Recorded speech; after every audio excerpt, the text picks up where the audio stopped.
Finally ആഗ്രയിൽ കാലത്ത് ആഗ്ര.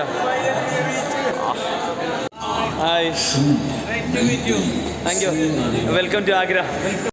ആഗ്ര റെയിൽവേയിലെ വെയിറ്റിംഗ് റൂമിലുള്ള ബാത്റൂമിലൊക്കെ പോയിട്ട് ഞങ്ങൾ ഫുൾ കുളിച്ച് ഫ്രഷായി ഡ്രസ്സൊക്കെ ചേഞ്ച് ചെയ്തു. അവിടുന്ന് പുറത്തിറങ്ങി.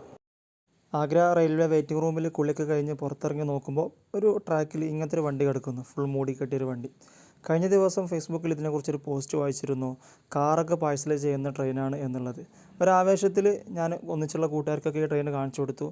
ഇത്രയും കാലത്തെ യാത്രയിൽ ആദ്യമായിട്ടാണ് ഇങ്ങനത്തെ ഒരു ട്രെയിൻ നേരിട്ട് കാണാൻ പറ്റിയത്.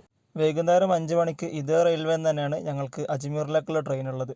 അപ്പോൾ കയ്യിലുള്ള ലഗേജുകളൊക്കെ ഇവിടെ ക്ലോക്ക് റൂമിൽ ഏൽപ്പിക്കാമെന്ന് കരുതി. മണിക്കൂറിന് 24 മണിക്കൂർ 15. അങ്ങനെ അവസാനം ഞങ്ങൾ ആഗ്ര റെയിൽവേൻ്റെ പുറത്തിറങ്ങി. ഇനി നേരെ താജ്മഹലിലോട്ട്.